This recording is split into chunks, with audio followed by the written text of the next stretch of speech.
का पंख लगाकर उड़ना सिखाते देखा, बच्चों को पकड़ के उंगली चलना सिखाते देखा। दिव्य गुणों से बच्चों को देखा श्रृंगार करते, दिव्य गुणों से बच्चों को देखा श्रृंगार करते। कांटों को बनाया फूल,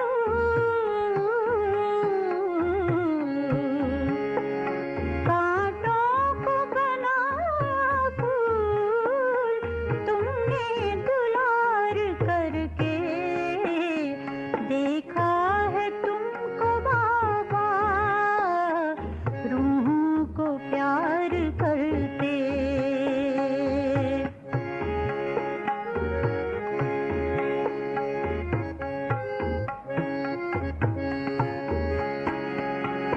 मुरली सुना के बच्चों को मीठा बनाते देखा, मुरली सुना के बच्चों को मीठा बनाते देखा। सजा कर दिव्य गुणों से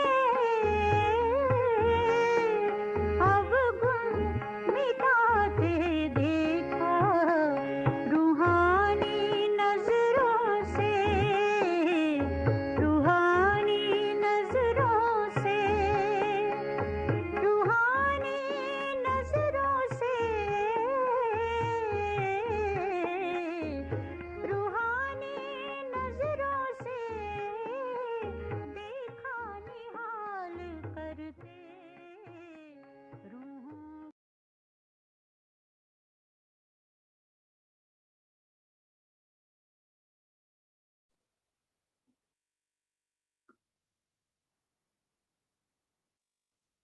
Om Shanti, Sister Jayanti. And greetings from Madhuban. I'm still here, a few more days. And just wanted to say that when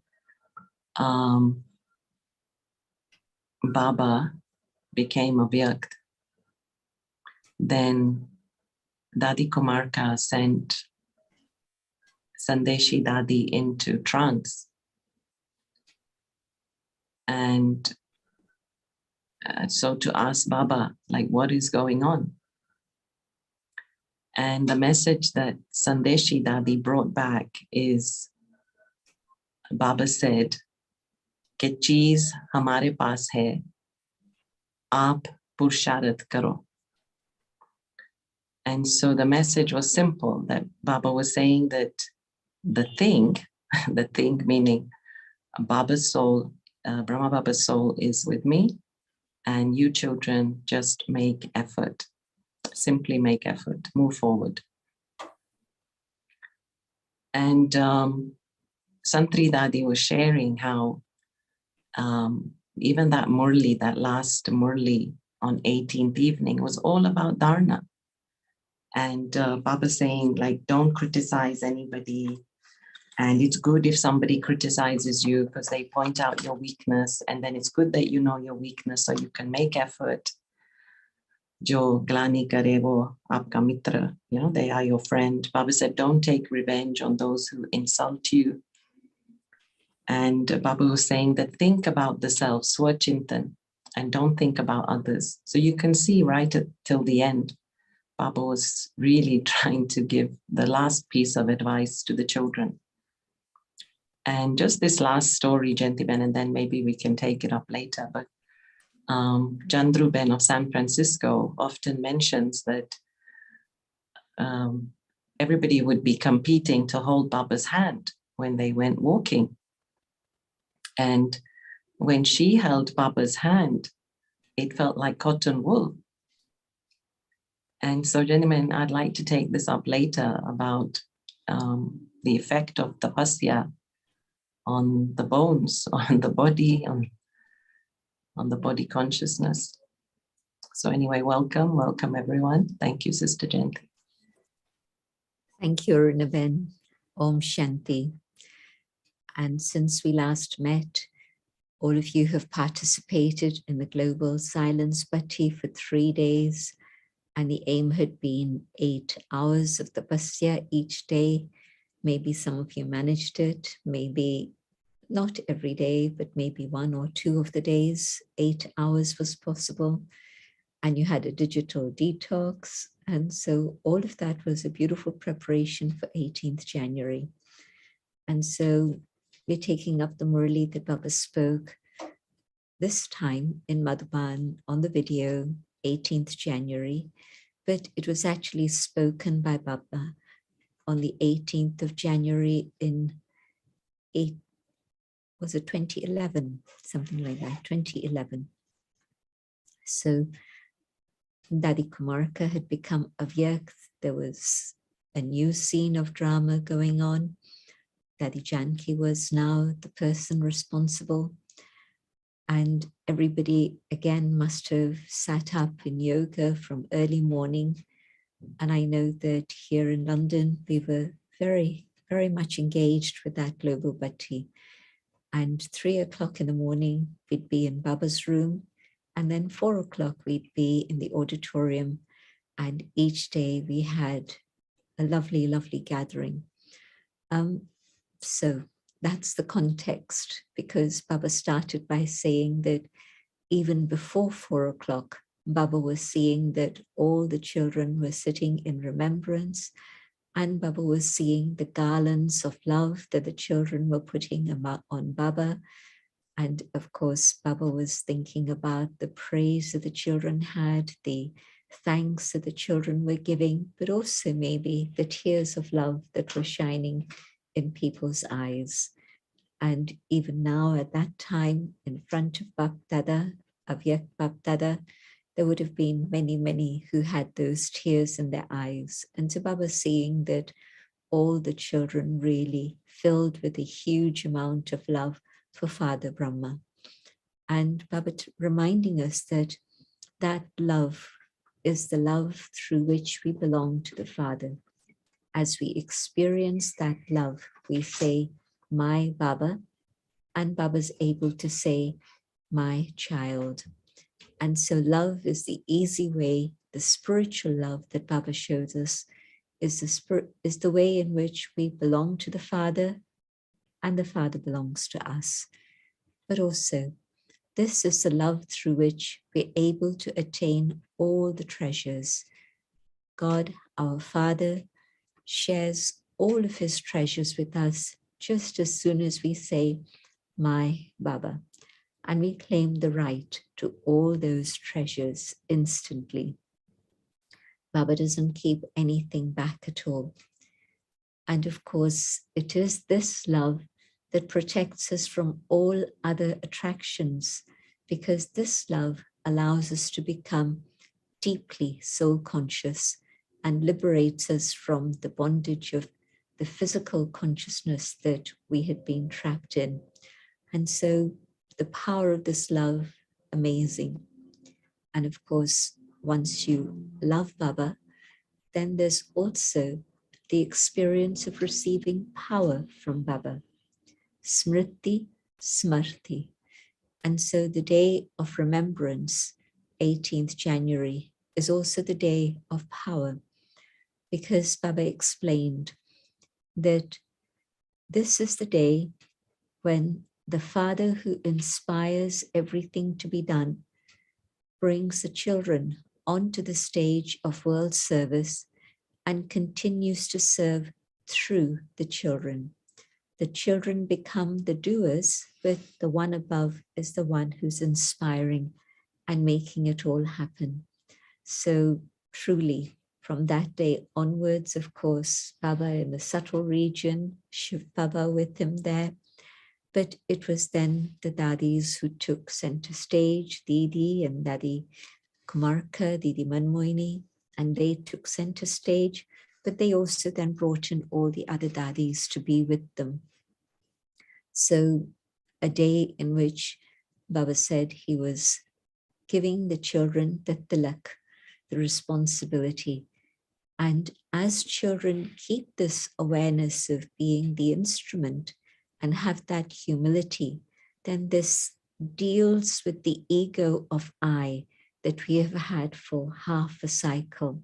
Just imagine thousands of years of ego, and Baba gives us just this very short space of time to deal with all of it.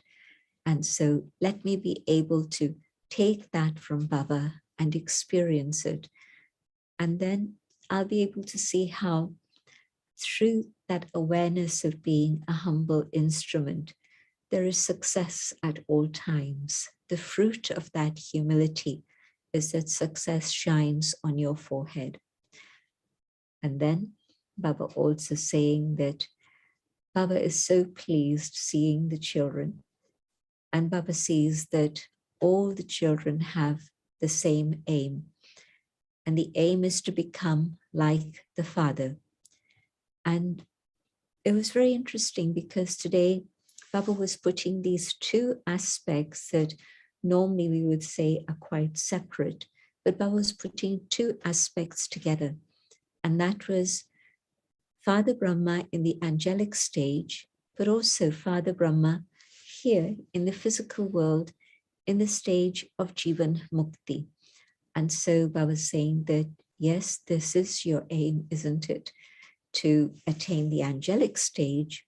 But it was clear that Baba was also saying, achieve that stage of Jivan Mukti now, and then the angelic stage will be with you.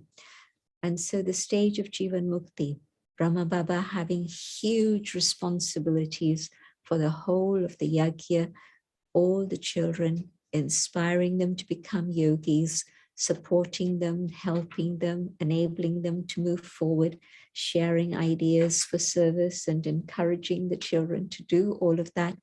And yet, no bondages. Baba's spirit free and easy, absolutely filled with lightness. And so in the body, but yet a life of liberation.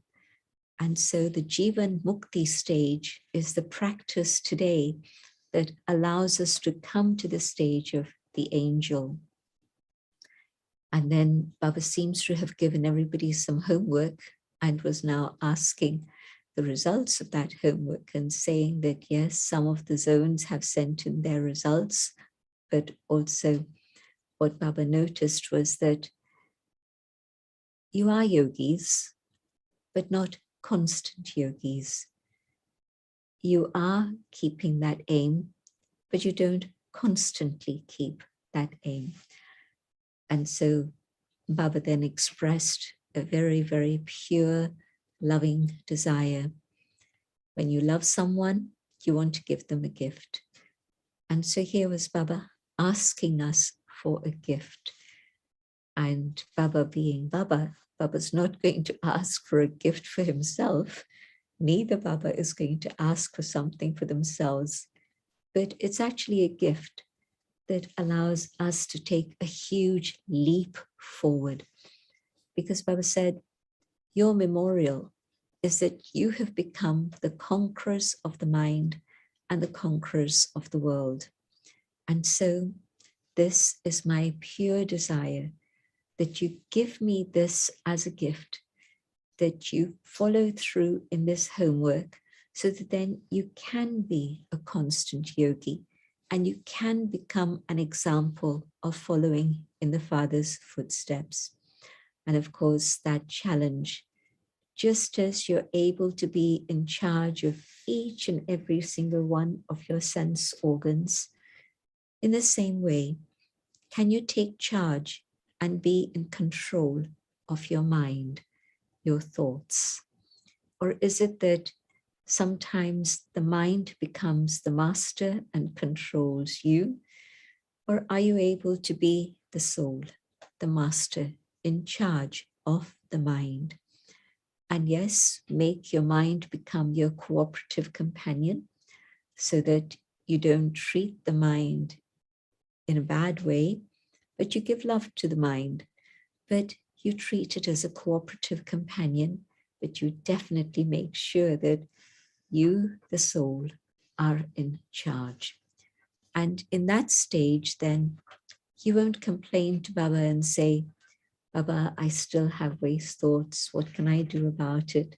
No, you've given Baba the gift of love. And so experience the benefit of the gift and take charge of the mind, practice your homework.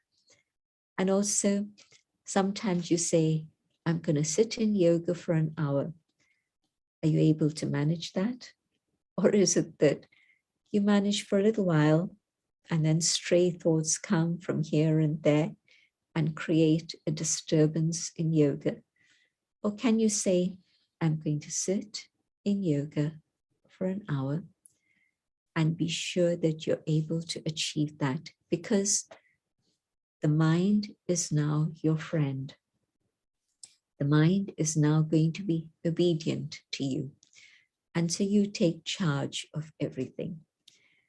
And then Baba was also talking about how, yes, Baba knows that sometimes it's possible for the soul not to have that courage, not to have that power. But Baba made an offer.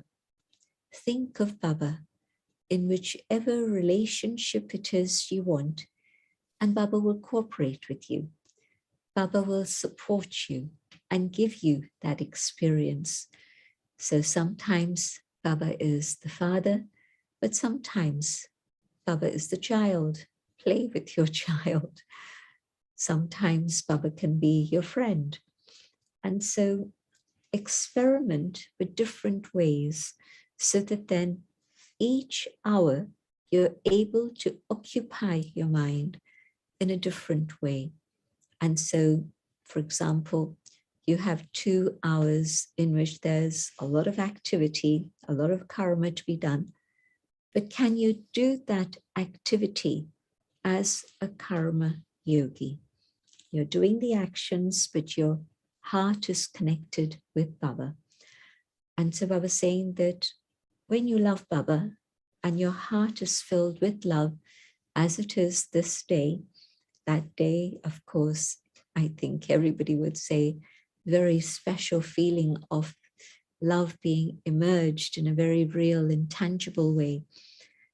And of course, Baba knew that not only is it that some souls had not met Sakar Baba, but also I was reflecting that Baba knew that some souls have not even had the opportunity of meeting Avyakt Baba, and they won't have that opportunity. So when Baba was coming, and at that time, it seemed normal that Baba would come every season, Baba would meet us every 2 weeks. It was part of our routine.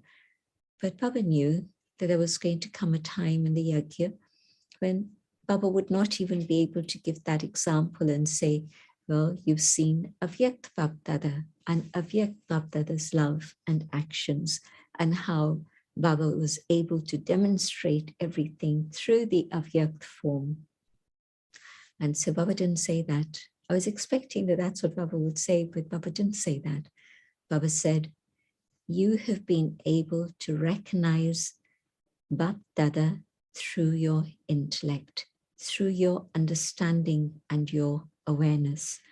And so that definitely applies now. It applies to all of us, Sakar or Akar Baba, but today, now it's with understanding and that practical awareness of Baba's presence and Baba's love. And so Baba said that that's available to all of you at all times. And so experience that presence with Baba through your intellect. And obviously when Baba said this to everybody in Madhuban, everybody shut up their hands. Yes, we feel Baba's presence, we recognized Baba through the intellect, but especially today. Now at this moment, if I want to keep Baba with me, what am I going to do? Can I run to a video and play that? Well, if you have the possibility, it's fine. But it may be that you don't have that possibility. So just go back in here and understand who is Baba and come to that awareness of Baba's presence, and you will be able to feel Baba being with you. And then, of course, Baba also emphasizing that the thing that Baba loved was the Murli, and such an amazing understanding that our teacher comes from so far away to teach us every day. And again, I don't think that applies just to Sakar Baba's times. I think it applies very much to current times also. If before the Murli, and I think everybody's now got into that habit of a long period of meditation before Murli. I know that here we encourage everybody to come at 6 o'clock, and if not at 6, okay, a few minutes later, but certainly not just on the dot of 6:30 when the Murli begins, but to prepare the mind so that then there's that stage of awareness of the soul, of Baba's presence, and invocation of Baba, the teacher. And in that consciousness, when you hear the Murli, you see the thread of the Murli, you experience the beauty and the joy of the Murli. And so Baba's saying, Baba loved the Murli, and the teacher comes from so far away every day to teach you. So you can feel Baba coming from far away to be with us in each and every gathering. Even if it's a little gathering, Baba's there with you. If it's a big gathering, of course, very powerfully, you can feel Baba's presence. So Baba also remembered how when Brahma Baba sometimes in Bombay and he hadn't been well, and so Baba would still write the Murli and send it to Mama, and Mama would read it, digest it, and share it. And so Baba loved the Murli so much that Baba never ever missed a Murli. And so when I loved the Murli as much, then yes, if I can't remember the point of light, if I can't remember that angelic form in front of me all the time, let me remember something from the Murli. And if I can remember something from the Murli, the magic one who's related those magical words, that magical music comes to mind, and I'm connected with Baba. And so Baba was using the way in which he remembers Baba by remembering the versions of Baba all the time. And so the same method for all of us also. So very much an 18th January Murli in which Baba expresses his love, but also expresses his hopes for the children and gives children instructions on how to be able to fulfill Bapdada's hopes for us. And when there is that bond of love, then if the one you love asks you to do something, then there's an inspiration that comes in your heart. This is what I really want to do to please my Baba. So can I do that? Can I be rid of all waste thoughts? Can I just have nothing but Baba and Baba's music in my mind and my awareness all the time? And then, yes, I'll be safe, I'll be protected, and nothing else will touch me, and I'll experience liberation in life here and now. Not a promise for the future, but taking all my rights from Baba and claiming those rights and experiencing that and becoming that. So a very powerful and very sweet, very loving Murli. So this was the summary of this Murli that we heard on the 18th, just last week. Thank you, gentlemen. I think it would be nice if you could maybe explain, elaborate on exactly how Baba works through us. Like we are Karanhar and he is Karavanhar. I'm sure you have some insight into that. When I get an inspiration for some service. And I realized that it's Baba who's giving me that inspiration. And when I share it with others and everybody says yes, and there's agreement, then again, it's confirmation that that inspiration came from Baba. And then things begin to happen. And you're doing the work that you need to do, contacting people, X, Y, Z, whatever. But yet you know that there's another energy that's moving through you and making things happen. And if you keep remembering this, then that energy continues to flow. And right from the beginning, there's a beautiful inspiration. And I think, oh, I'm so good. I'm so creative. My intellect is really good. So I put Baba aside and I say, it's my idea. And when I present it to others, there'll be blocks because it's my idea. And there won't be that receptivity and there won't be that support and cooperation. And then it'll be hard work. I'm just thinking about Million Minutes of Peace Appeal. And somebody had an idea in Australia. Then a group picked it up in London and ran with it. And at first we thought it was only going to be for the UK. Then in Madhuban, when we presented it, at least 28 countries who were there in Madhuban at the time instantly said, can we also join in? And it just began to snowball. And no budget, no facilities, no nothing, not a desk. And how did it happen? It really was Karankaravanhar that was making it happen. The doors were opening, sponsors were coming, and we did work. It's not that we just sat back and said, oh, Baba's doing it all. And Aruna, you were very much with us in London at the time, so you know how hard we had to work, because once you get something in motion, you have to follow it through and make sure that it is of the caliber. You have to give it the attention that it deserves. And so we all chipped in, and 7 Peace Messenger Awards from the United Nations, from an NGO that had no budget, had no paid staff, and very few professionals at that time. So how did it happen? It must have been Karankaravanhar who made it happen. But I think we were all so aware it's Baba's work, Baba's doing it. And we could feel that there was a very different energy that was at work. There were hurdles, and we managed to deal with all of them all along. And yes, it was amazing to see how everything evolved. So that's one classic example of Karankaravanhar.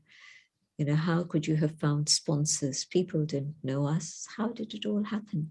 It just did. It happened. It became the largest non-fundraising project of the UN for the International Year of Peace. So amazing. And then 2 years later, we started Global Cooperation for a Better World. And that became probably the largest research project ever undertaken by an NGO. I think that that record still stands probably today, reaching 128 countries when we existed only in 60 countries. And again, amazing. Kings and queens and princes and princesses and politicians and leper colonies and shoeshine boys. Everybody participated from the top right down to the grassroots. It was amazing. Karankaravanhar. Yes, gentlemen, I remember sometimes Dadi would send us at 5 a.m. in the morning to the office, because that's where the telex machine was. And so if she wanted to send a telex, we'd have to go to Baker Street. But gentlemen, my question is then, if Baba's doing it, if Baba's getting it done, does it not go into his account?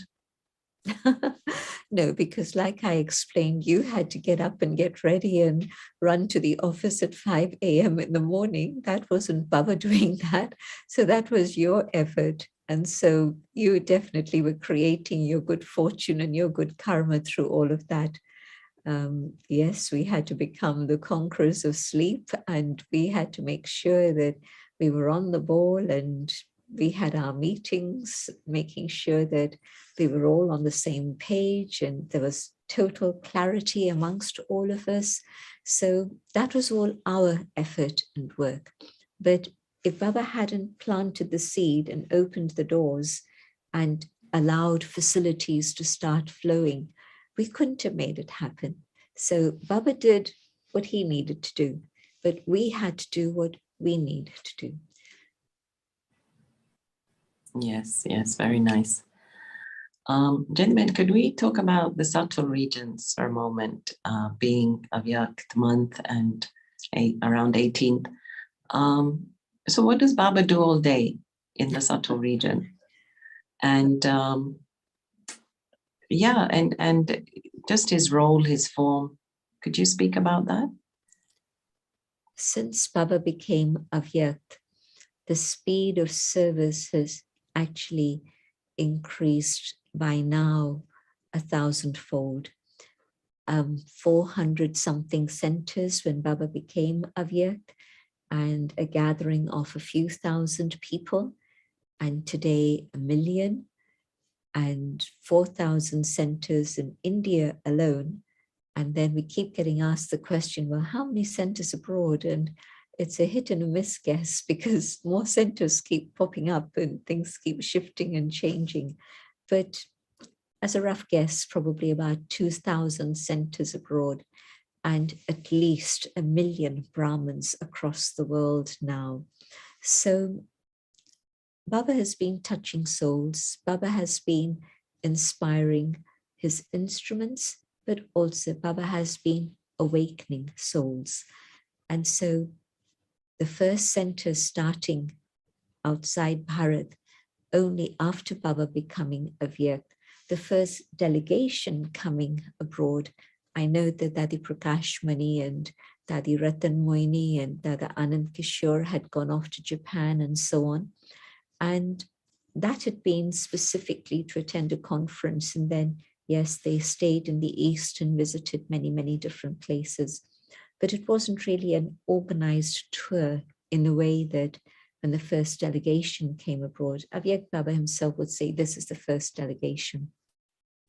So that was June 1971, just a couple of years after Baba became Avyakt. And prior to that, it was clear that Baba had been preparing the ground, sending someone to London, sending someone to Hong Kong, Brahmins who could then start digging the ground and preparing the soil. And so when the first delegation came, it was amazing to see how much service happened. And it was Baba. It was Avyakt Baba doing all of that. And if I look at it in a very pragmatic way, think about centers in Japan and their 4 o'clock, and then through the whole day, the whole globe, and you finally land up in Hawaii, and we have Brahmins there too. And so 4 a.m. So even just meeting the Brahmins at 4 a.m., Baba is kept very, very occupied going around the globe and fulfilling his promise to meet the Brahmin family at 4 a.m. So just that would take up the whole day. But apart from that, yes, when we invoke Baba, I'll give you an example. One particular individual, and she used to ask me the question, but how does Sakash work? And I would tell her that when we remember Baba and we hold a soul in front of Baba just for a moment, and then we go back to Baba, we just put that soul in front of Baba. And she then had, at some point, a very severe accident in which her ankle bone was really broken, and it took months and months to heal. But she said she was amazed. She felt no pain at all through that whole period, no pain, and a huge amount of support from Baba. And so she says, yes, I believe Baba was giving me Sakash and the family was remembering Baba and sending me those good wishes, and it worked. Now that's just one story.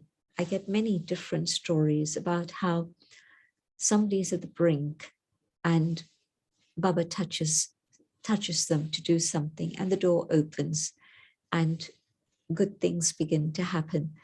Very practical things. So I see that wherever we love Baba and at any moment that we need Baba, Baba becomes available, Baba becomes present. One of the things that Baba had said in the message out of the 13 days period, Baba said that while Baba was Sakar, there was a certain amount of time that Baba had to give to the body, Brahma Baba. And it would be whether it was for rest, whether it would be for medication, whether it was for exercise, for food, for whatever, all the personal needs that the body demands. And so, of course, Baba had to do all of that. But now, becoming Avyakt, Baba doesn't have to give any time at all for himself. He's available totally to be there when you need him, wherever it is you are. It just depends on the love in your heart, and Baba becomes present. And a simple thing that everybody, I'm sure, has experienced to a certain extent or another. Some of you are shy, some of you are maybe not so shy, but you're given a great opportunity and you have butterflies and you think, well, how am I going to do this? This is more than my capacity. I've never done this before. You remember Baba with love and you remember it's Baba's task. And then the moment comes, you've made your preparation, but the moment comes and it's amazing what starts to flow out, and things that maybe you hadn't even thought about beforehand, they begin to emerge. And afterwards you say, that must have been Baba. It just wasn't me. And so many things like this. A person writing music, a person doing some artwork, and again, something exquisite, magical happens. And you say, that must have been Baba. So I don't think it's our imagination. I don't think it's just an expression in words. I think it's a very real experience. And I think Baba can be in many places, sending his energy in many different places at the same time, because we're talking about an angel who knows no boundaries, the Supreme Being who is the Almighty Authority, and the two of them working together bring about transformation. I'll give you one simple question that I was asked. Somebody said to me, and this is somebody new, she said, we've been gradually coming down. And yes, I see how values have deteriorated just in my lifetime. She must have been in her 60s. And now you're saying it's possible for God to transform us. She believed in rebirth. She's from an Indian origin. So she believed in rebirth anyway, and she could see, Kali Yuga. She understands the term Kali Yuga. So there were already things that had prepared her for this question in a sense. So she said, we've come all the way from Satyug to Kali Yuga, and even in my lifetime, I've seen so much negative change happen in terms of values and responsibilities and how people treat each other.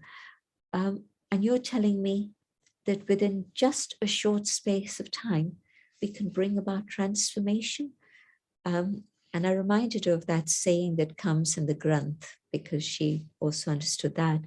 I'll share with you the expression from the Granth. Manush se devta kiye kartana lagivar. What that means is that it doesn't take God long to transform a human being into a deity. Now that comes in the Sikh scriptures, the Granth. And it's there. It's a memorial.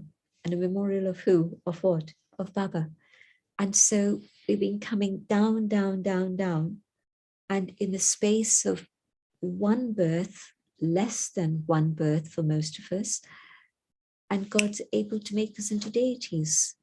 It's God's power at work, Karankaravanhar. So I've been talking a lot about service in Karankaravanhar, but in terms of self-transformation. When I came to Baba, young in age, no experience, and gradually, not just experience, but discovery of my own sanskars. And today, where am I? And where was I then? And the sanskars were there, not all surfaced at that time, but gradually they began to surface. Could I have done it on my own? So who's helping me? It's Baba, it's Baba Dada, both of them together. And so there's a huge amount of work that Baba Dada accomplished in that short space of time of Sangam Yuga. So he's very busy, so that's good. You thought he was sitting in an armchair? No, it's just good to feel what he's doing. So if we can just stay with that, Sister Jayanti. So when we meditate, again, some people have this question, that do I need to go to the soul world to experience Shiv Baba, or can I experience Shiv Baba through Brahma Baba in the subtle region? So maybe if you can clarify that, whether we can or not. I think we can. And their relationship. It's different stages of experience, and both are vital. You can't say only one is important and not the other, because some say that, well, I like going to the soul world and just being with Shiv Baba. And I find that when they don't have that relationship with Brahma Baba as the instrument, they're not as robust, they're not as strong as the ones who do have that relationship with Baba. It's a little bit dry if it's just going to Shiv Baba in Paramdham. And the others, if there isn't that experience of going to Paramdham, connecting with Baba, there isn't that power, but also it's going to be very difficult for them to just fly away from here and go home, because Baba emphasized that just recently. You have to keep practicing this bodiless stage, the incorporeal stage, to be able to go home easily at the end, to understand that everything has now come to its conclusion. It's time to go home and I fly, instead of trying to struggle out of the consciousness of the body.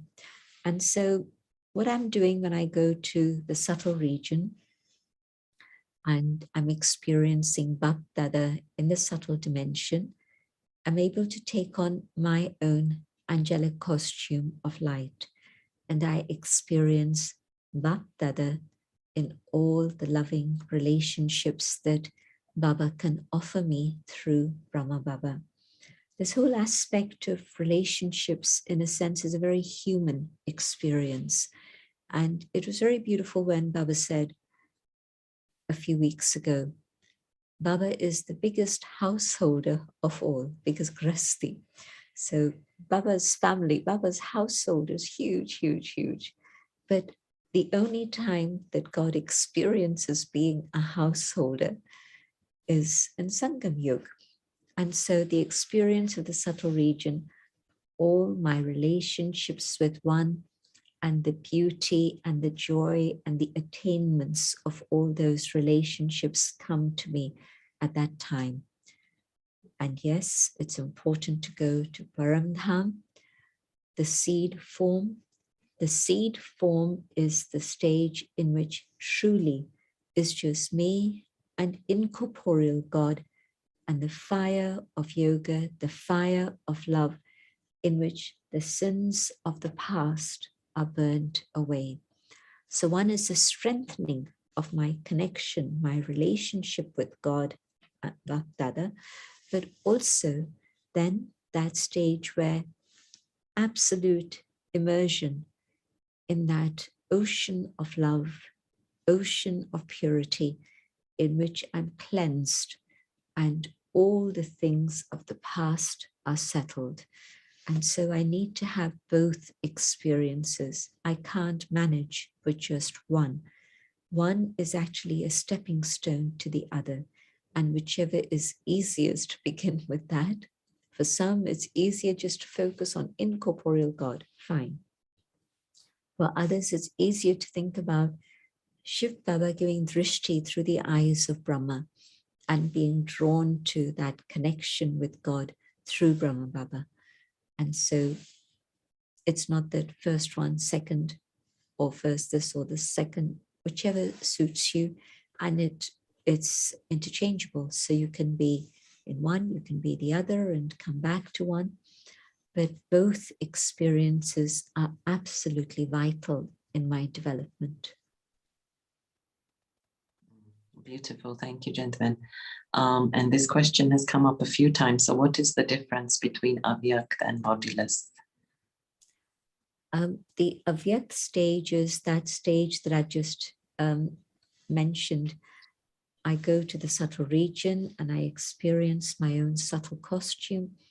But Baba said something very lovely the other day. Bring that experience back with you here and create the subtle region here. Because the subtle Avyakt form can do action, it's engagement in everything, but it's also the stage in which you're not attached. The physical form, and you get attached. The Avyakt form, you're doing everything, and there's no attachment. But the bodiless stage, free from the body completely, in that experience of Paramdham, I, the bodiless soul, connected with Shiv Baba, the being who never has a body of his own. And so it's a different experience.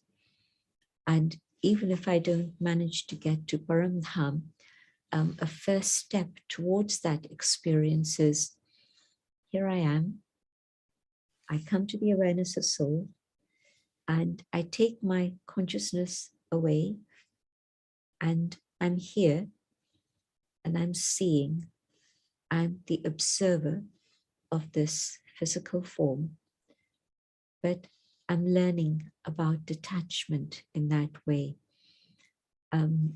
A lovely expression that Baba used recently again was, soul and body are actually separate, and the soul can exist on its own without the body. So can I, through my consciousness, I'm not leaving the body, I'm still very much breathing and everything is functioning, but my consciousness can move out and experience that state of being completely separate, detached from this body. That's very nice. I think if we practice it, we'll feel it. This is the thing that, we hear these words and we enjoy it, but then we get busy in too many other things. But I need to have time to practice the things that Baba's talking about in the Murlis. And the more I practice it, the more it becomes my experience. So, when Baba says, Apna ghot to nashachari, when you grind your own, then you get the real ingredients that are going to give you that intoxication. And so, yes, I'm thinking about it, I'm churning it, I'm grinding it, but beyond the grinding, I'm actually practicing it. And maybe if I can add, Sister Jayanti, as you're seeing the Tower of Peace, one of the things I never really used to do is sit right close up to the tower. It was always around the edge. And this time I've been doing that because I see others and I think, okay, let me try it.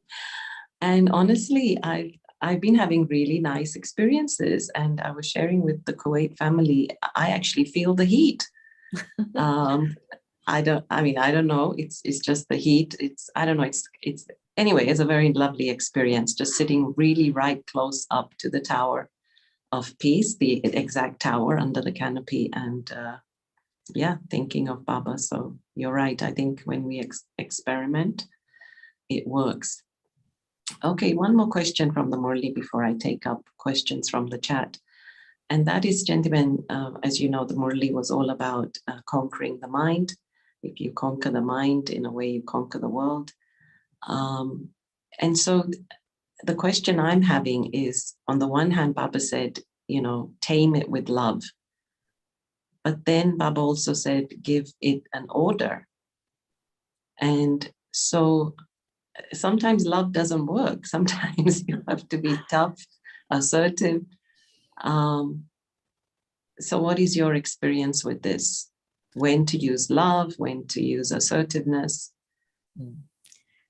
I think that you need both, definitely. And so when I see my mind wandering off somewhere, then can I, with love, gently bring it back and again say, now this is where I have to be.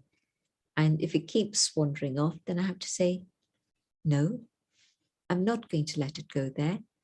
It has to be here. And so I'm using love and being assertive, being powerful, controlling. So, but it's control of the self. It's not an external form of control on any level whatsoever. And I think sometimes when we use this word control, we abuse the word, but it's actually controlling the self, disciplining my own mind. And Baba said, you've let it be free for too long. And so this is why it's not in your control. And now start practicing, exercising, using the powers that Baba gives you, the spiritual powers. And so use that. I'll give you an example. Using the power of tolerance. Now, somebody has said something and it's playing in my mind. It keeps coming back again and again. Can I at that moment just say, okay, my heart is big. Baba's given me so much. I don't need to think about them. I can just simply let it go and forgive them. It doesn't matter. And then with that power of tolerance, just finish that story and let the mind then become quiet and be with Baba. So use all the different powers to keep the mind where it should be. For example, when there hasn't been clarity in discernment and I'm thinking maybe this, maybe that, maybe that, maybe that. Now, at that moment when it's a question of looking at things and evaluating things, can I be with Baba and take that power from Baba and understand clearly what those choices are and then make my decision so that I'm not repeating and going over the same track 1,000 times. So that moment I'm using that power of discernment and the power of decision making. And if in my discernment I see that there are things that are very uncertain that I don't know about, then I can say, okay, I'll find out later and then I'll look at this again. But to rehash things again and again and again and procrastinate my decision is not very useful. It's a lot of waste of energy. And so where I could be moving forward and using my time in a constructive way, using the energy of my mind in a constructive way, I'm losing energy. And I want to connect it with one of the Murlis earlier, because of course, Baba has given us different methods in different times. But one thing that I keep remembering is where Baba said, where there's waste thoughts, not in this Murli, but a few weeks ago, where there are waste thoughts, then you're losing your energy and you're not able to accumulate and store within yourself.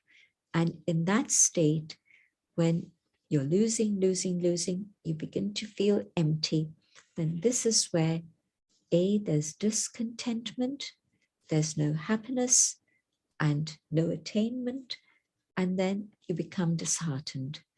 Now, if I understand what Baba's telling me, and I start practicing what Baba wants me to practice, then I will come to the state of contentment. Otherwise, I think I've been doing this for 10 years, for 20 years, plus, and I feel as if I've got nothing.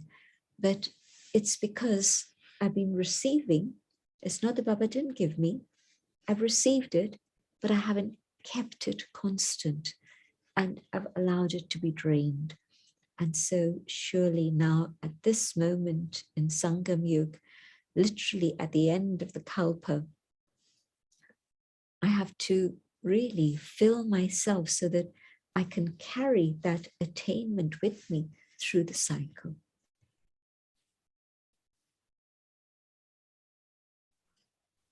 Yeah, so beautiful, Jennyman. Thank you so much. Somebody's asking that Baba has trained you to become soul conscious. Can you share your experience of that? It's a constant effort. And, it's like the garden. You put a beautiful garden one moment and you turn your back and get busy in other things and the weeds start growing. So the habit of the body and body consciousness is just constant, because everything in Kali Yuga and everything at the end of the cycle is pulling us into matter. And so it takes constant attention. But the time of traffic control is a blessing. Take it as a blessing. It's a time to renew that awareness so that again, at least for some minutes of the next hour, I can be in that awareness. I don't think there's another method that can make us so conscious quickly, but just this, just the checking at traffic control time. And it's really a blessing to be able to have traffic control. So even if you're at work or you're in another situation, find a way in which there can be a gentle reminder through your phone. Phones carry so much information now and can do so many things. I'm sure you can find a setting that gives you a ping or a buzz or something every hour on the hour, so that then it's a reminder for you. And that soul conscious stage then can stay with you to a certain extent. Yes, and as Dadi Gulzar says, you can associate it with something. So if you're drinking water, then at that time also. Okay, we'll make this the last question. So somebody's asking who actually lit the pyre, and Dadi Kumarka lit the pyre. So Sister Jayanti, would you like to share that story? Everything, the first, of course, Dadi Sandeshi was there with Dadi Prakash Mani when Baba left. And so this is why the first question went to her. But the next thing that Dadi did was just phone Dadi Gulzar and tell her, come immediately. And so 9:30, she's got the call. And by next morning, 11 o'clock, she's there in Abu. And the messages, everything that happened, first message, somebody go and organize that the funeral should be on sacred land in Pandav Bhavan. Send everybody a message that if they want to come, they can come if they're asking to come. Don't make any arrangements for time and date, let the family come. So every day was instructions. Just have continuous yoga, etc., etc. And everything was unfolding as Baba wanted it to, of course. And the last day, then the question about who should light the fire, and Shiv Baba's message, categorical, Dadi Prakash Mani should light it. It goes against all the traditions and customs in India and generally in Hinduism to do that. But it was such a clear, direct message that that's what happened.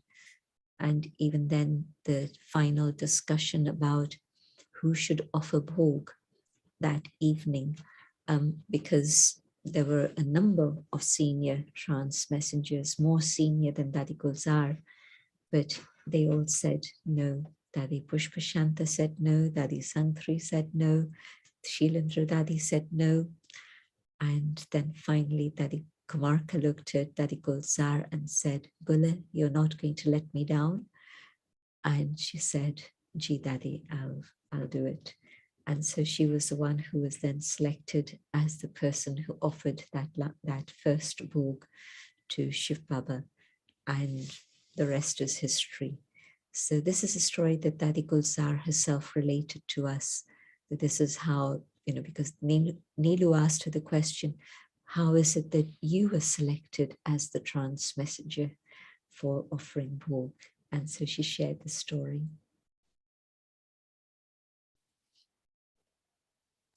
Yes, thank you so much. So nice to hear these stories, Gentivan. And I know you were there at the time when the funeral was taking place. Yeah. So thank you, and thank you everyone. Just to let you know that next Monday is Baba's meeting, 31st. So Sister Jayanti has kindly offered to do the revision on Tuesday, the 1st. So next week, revision will be on Tuesday. Thank you. We'll have meditation and finish.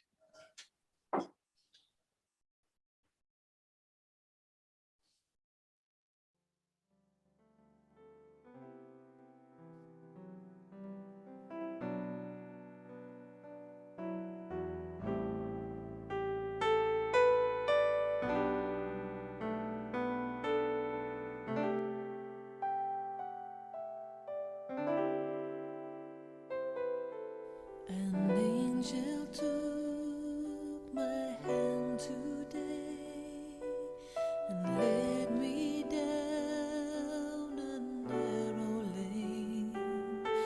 He showed me people full of pain and said, how can you talk of fun? This does roll off humanity, survives around a broken tree, waiting for the golden seed to be planted beneath the sun. So how can you chase vain desires while tears still flow from children's eyes, and fear it grows while love it dies? Tell me, how can you play these games?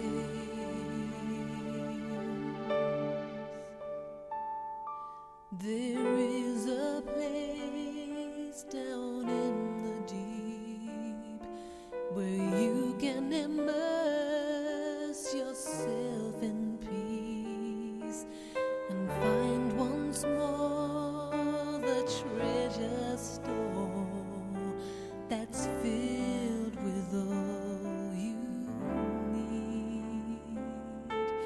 There will be time, it won't be long, when you can dance and sing your songs. Take courage now and hold my hand, and together this war will be won.